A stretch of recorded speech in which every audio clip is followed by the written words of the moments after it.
কলকাতা লিগে দুরন্ত শুরু করলো ইস্টবেঙ্গল। ব্যারাকপুর স্টেডিয়ামে টালিগঞ্জ অগ্রগামীকে 7-1 গোলে দুর্মুশ করলো লাল হলুদ ব্রিগেড।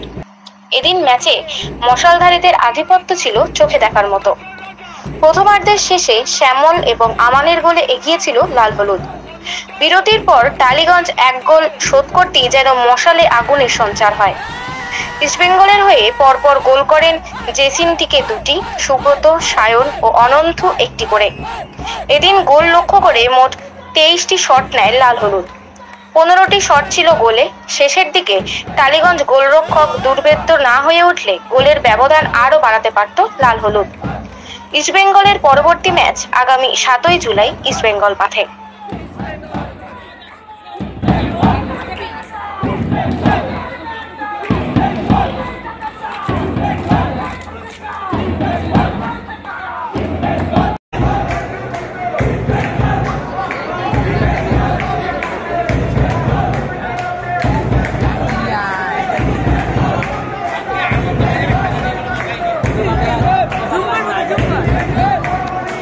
Yeah.